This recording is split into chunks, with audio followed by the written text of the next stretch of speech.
Hey Linda, I hope you guys are doing well down there. Hey, I wanted to make you a quick little video here so you could pass it on to your friend, Jim. I think he's the guy you were telling me you thought could benefit from what I'm now doing with Federal Financial Group. So take some notes, write down any questions that you have, and I will do my best to try to answer those along the way. Federal Financial Group is a large company. We're national. We're contracted with several insurance companies and other financial institutions with billions of dollars of assets.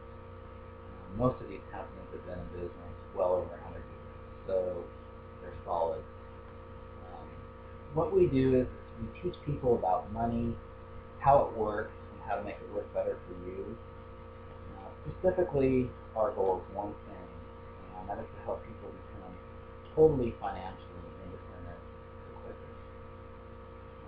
And what that means is the interest that you are earning on the money that you put away in your nest egg now replaces what you would normally earn from your business or salary. So what we know is yes, incomes have been rising, but for most of us, our incomes are here, or very recently dropped way down here, while the cost of living is where it's here. So keeping up with inflation has become virtually impossible in today's day and age. So what's been happening is people tend to get deeper into debt. The lack of security steps in, poor saving habits ensue, and at retirement we got some big problems. As a matter of fact, Linda, did you realize that if I was to take 100 people that are turning 65 today and I was to line them up, that only 4 are financially secure, and the other 96 are either relying on family and friends, entitlement, or charity, and the majority of them are actually still out there working. As a matter of fact, I was down at the Burgerville in Newburgh, same place we went before we left town. Anyway, I was standing in line to get my order taken, and I noticed that in the dining room there was this older lady wiping down tables, and I'm not kidding with this, she had to be 85 plus. And if she wasn't that old, she's clearly not aging gracefully. So anyway, I get my food, I sit down, I start eating, and I noticed out of the corner of my eye that she's down on the ground in the hallway. And I don't know if you remember, when you walk in, you've got the long hallway to the restroom, you've got the counter where you order, and she's down there on the ground, and my first thought is, she's had a heart attack, or she's slipped and fallen, and then I realized she's got one of those plastic butter knives, and she's down there scraping gum or candy or something off the floor. Linda, that's not her hobby. She's got a money. That's my point exactly. This is happening at epidemic forms right now, and everywhere you look, there's people that should be retired that are still out there working. So what we do is we work with individuals, small business owners, to devise a plan to become totally financially independent quickest. And what we do is we weave 7 steps together to devise that plan. Step 1 is the internet, and what I mean by that is being able to inspect what you expect to be happening. Linda, I cannot tell you how many times I've had a client get out their financial statement and they've got no idea how much money they have, what the interest rate is, or have been, what the tax implications are, nothing.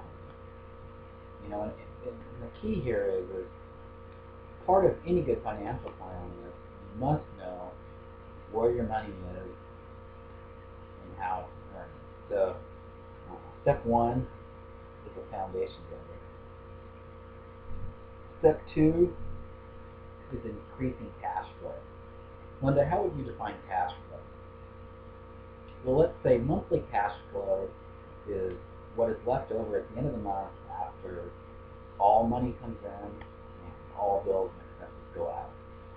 So what we do is help people increase that cash flow. As a matter of fact, let me ask you, do you pay in at the end of the year, or do you get a tax refund? It kind of reminds me, I was talking with a guy last Tuesday, and he's telling me that we got back, I think, $3,000 or $3,500 a year.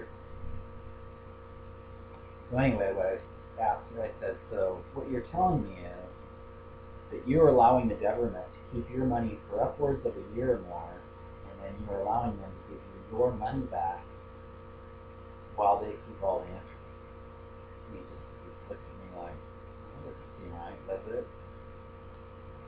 Well, it's not. And that's my point. So what we can do is show you how to take that money, put it back into your budget, and have it earn interest for you. So that's just one way of increasing cash flow. We can come full circle on that when we get back together. That's a good way. Step 3 is eliminating debt the quickest. And part of any good financial plan is getting out of debt as soon as possible. So, to give you a little example of what we did here for one family, they had a mortgage of $972 a month. They had a second of $238. They had a car loan of $359, a credit card of $178, a second credit card of $126, and a Macy's card of $64. So their total monthly payment was $1,937 a month. And they had a total debt of $206,000. So they would be out of debt in roughly 30 years and have paid in a total of $432,405. Not fun. So what we suggested is an interest-only loan, which it can free up additional cash, can have a lower interest rate, and it can free up money to pay down that debt. So their total debt was $206,000, right?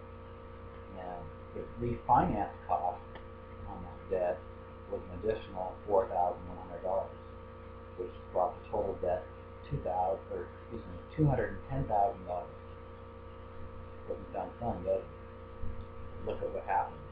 The new interest rate was 4.5%, and their new payment went from $1,937 down to $787 a month. Now that's a savings of $1,150 a month, which totals $13,800 a year. And I don't know about you, Linda, but if I had an extra $13,800 a year, that would get my attention. So what we suggested is to take that money and pay down debt, not go out and buy snowmobiles. So with this particular case, within 11.8 years, they will be completely out of debt. Now keep in mind, before they were paying $1,937 a month, and they would have been out of debt in 28.6 years, and they would have spent over $432,000. Now after we got done, they're still spending that $1,937 a month. However, $787 is going to their interest-only payment, and the rest is going to their debt. So when they're all done, they'll be out of debt in 11.8 years, and they will have saved $161,000 in interest. So to make a long story short, instead of being out of debt in 28 years, they'll be out of debt in a little under 12 years, and they will have saved $161,000.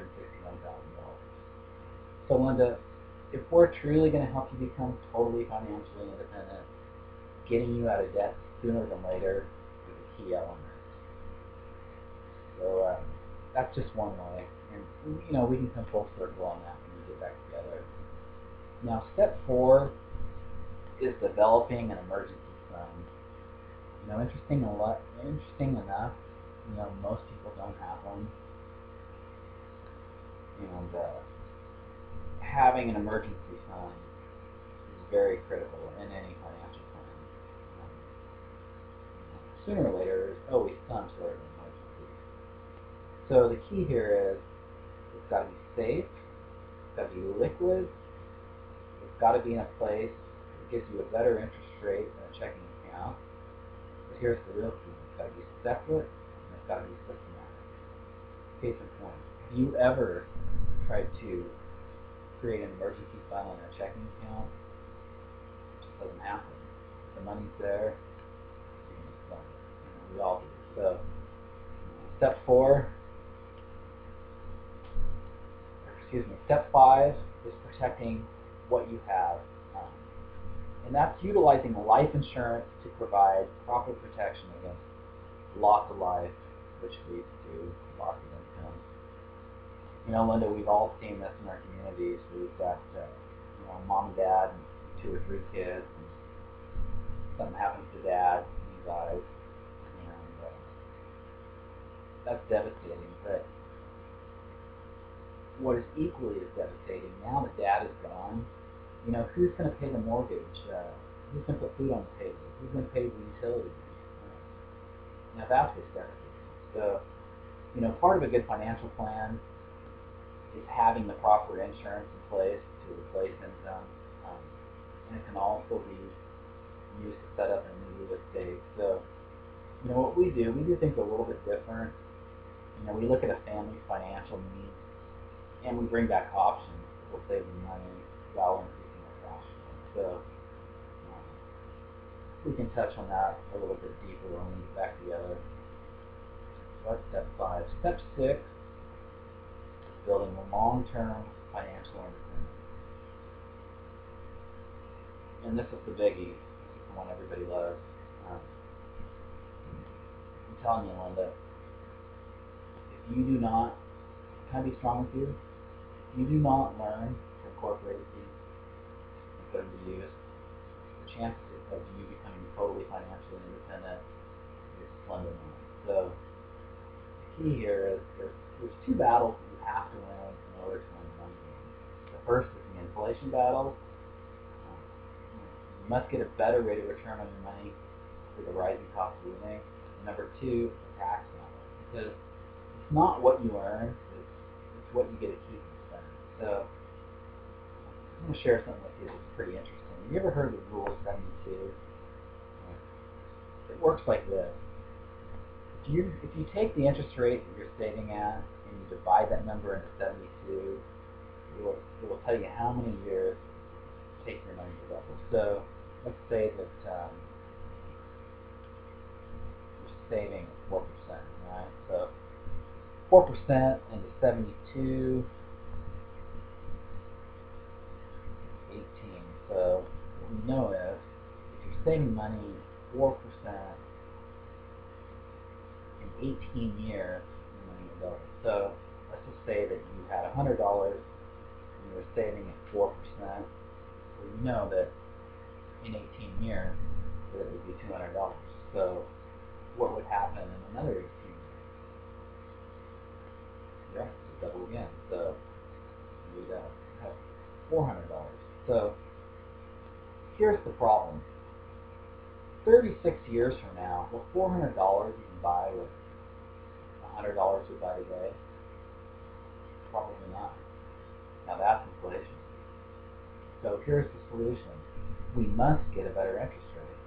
So let's assume that, let's say you're 29 years old and you've got $10,000 and you're saving at 4%. So that's $10,000. 4%.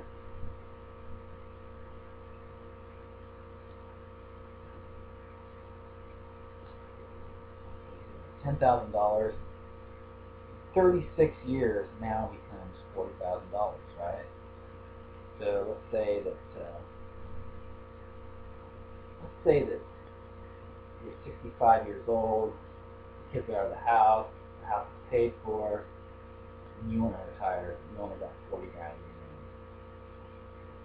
How long is that going to last? How long is it? Hell, Linda, with you probably spend that in 3 months.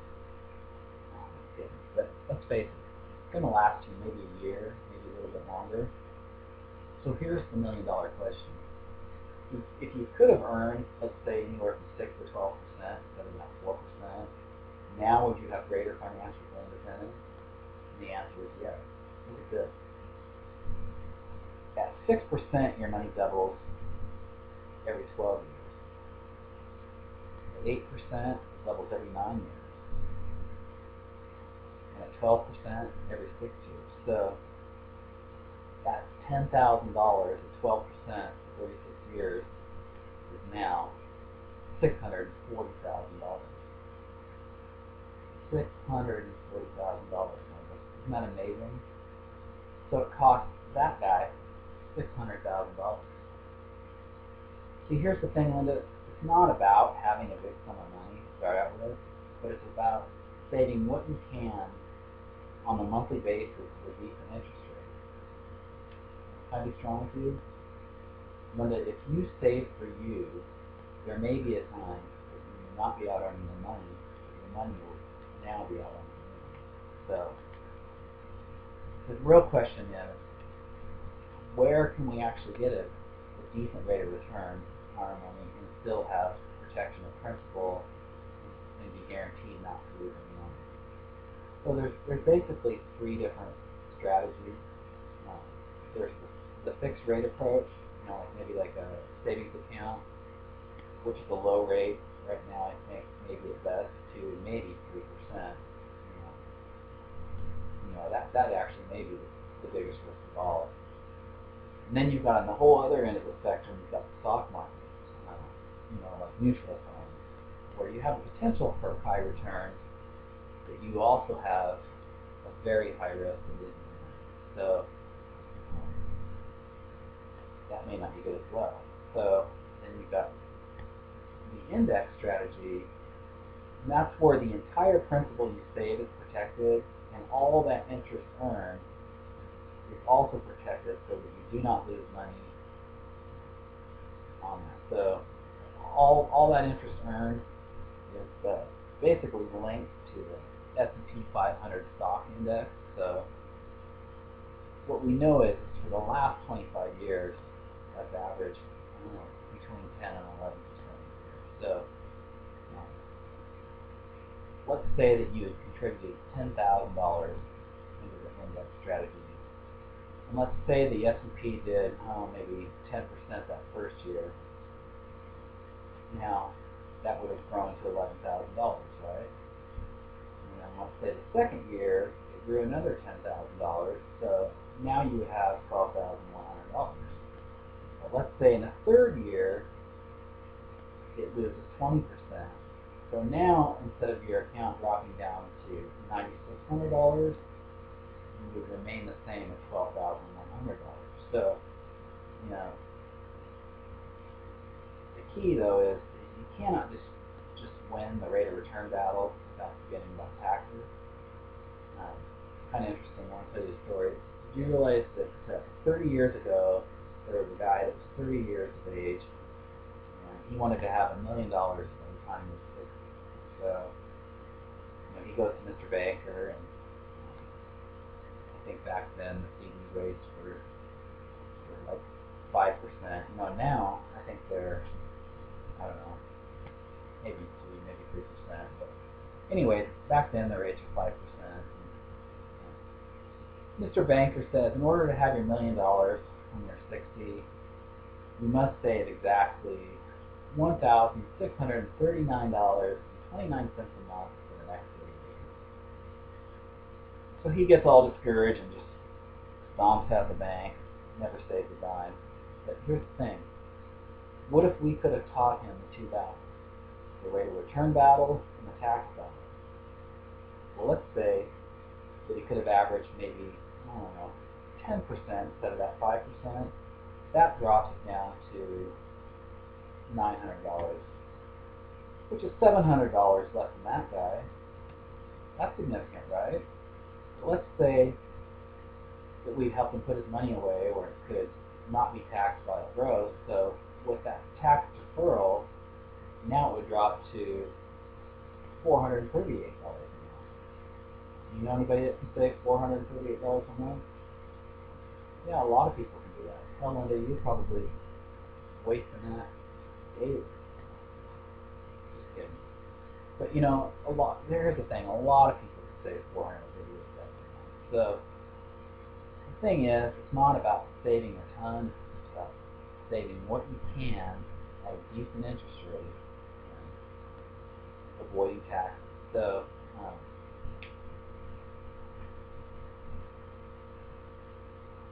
the fact of the matter is, when we're done with step 6, Linda, a person knows how and when they will potentially be totally financially independent. And if we do this right, we can literally shave years off their retirement date.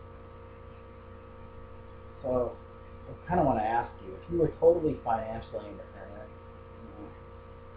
what would you be doing? What are your dreams? If you were totally financially independent, let's face it, you would have options and you'd be able to do what you want, when you want, how you want. So it's huge. That's step 6.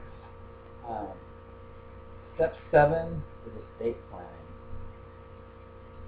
So basically, a lot of times using a trust, so upon death, you can leave a legacy instead of headaches and possible tax burdens.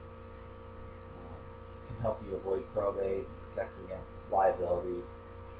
Also, it's important to have a will or living will, power of attorney, that type of thing. As a matter of fact, remember, I don't know, this was years ago, but I think her name was Terri Schiavo, or Schiavo, I don't know how to really pronounce that. She was that woman that became incapacitated and had the whole world arguing about what should happen to her. Well, imagine how much different her life would be if she would have had a simple living will in place. So, step 6 is very crucial as well. So, anyway, Linda, out of those 7 steps, if you were to pick 2 that are most important to you,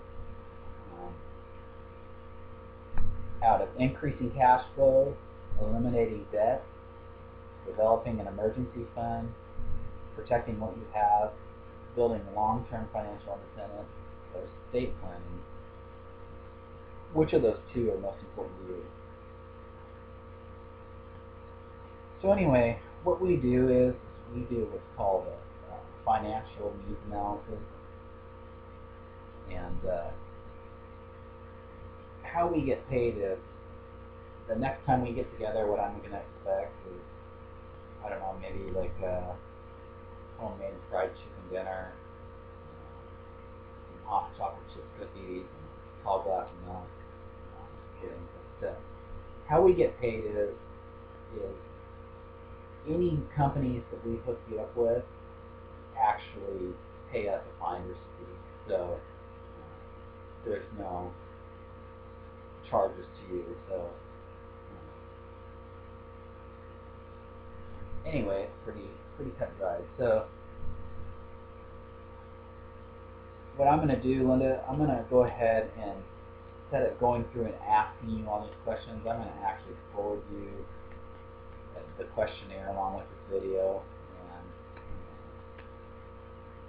have Jim go through that, fill it out, and get back to me, and we can set a time we can get together when he gets back into town. So anyway, I love you, missed you, and give the girls a big hug and kiss for me, and we will be talking to you real soon. Alright, bye-bye.